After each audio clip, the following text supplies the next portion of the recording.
धन्यवाद speaker sir. मैं हथीन विधानसभा के लिए कुछ मेरी मुख्य मांगे हैं जो पिछले शुरू के विधान उस सेशन से लेकर आज तक लंबित पड़ी हुई हैं।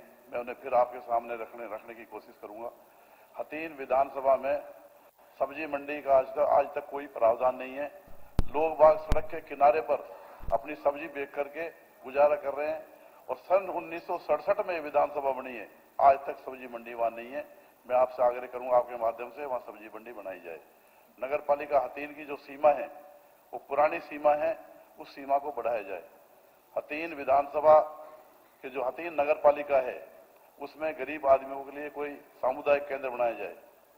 हथीन में जो नगर पालिका के तहत तालाब है उनका सौंदर्यीकरण किया जाए।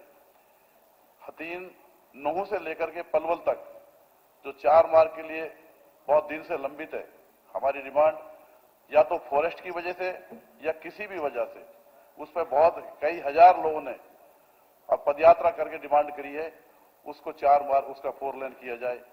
नूह से लेकर के होडल तक का 4 लेन किया जाए। पलवल से हथीन उस सड़क को 4 लेन किया जाए। हमारी बहुत लंबी डिमांड है, पॉलिटेक्निक उटावड़ में बनी हुई है, लेकिन वो पॉलिटेक्निक है और वहां के बच्चे डिग्री कॉलेज चाहते हैं, उसको अपग्रेड करके डिग्री कॉलेज में तब्दील किया जाए। नगर पालिका हथीन में जो बहुत कई बार उसमें की उसकी डिमांड आई है, उसमें अभी तक वो बजट का ऐसा कोई प्रावधान नहीं है। बजट प्रावधान करके उसको विकसित किया जाए।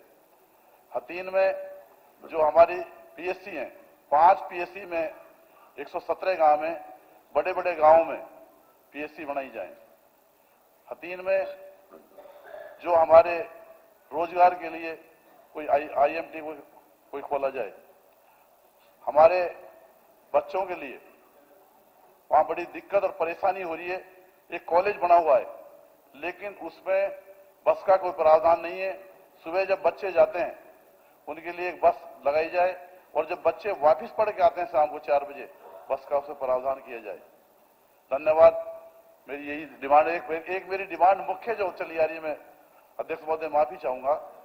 हमारे जो खेत हैं 15 साल से लगभग 20 से लेकर 25 गांवों में पानी भरा हुआ है और उसके लिए लगभग अभी तक एक भी दाना किसान अपने घर में लेके नहीं जा रहा है। अभी तक कोई ऐसा प्रावधान नहीं है जो उन खेतों का पानी निकाल करके गुड़गांव नहर में पावर उसके पंप हाउस बना करके डाला जाए। उसके मुकम्मल तौर से कोई ऐसा समाधान हो जो 15 साल से जो खेतों में पानी है वो पानी निकाल करके लोग बाग उस जमीन को उपजाऊ करके अपने खेतों में फसल उगा सके। जो हमारी माइनर है हथीन की, उन माइनर तो हैं लेकिन उन माइनरों में पानी नहीं चल रहा है, चाहे वो यूपी के तहत हो चाहे गुड़गांव के तहत हो, उन माइनरों में पानी चला जाए। धन्यवाद।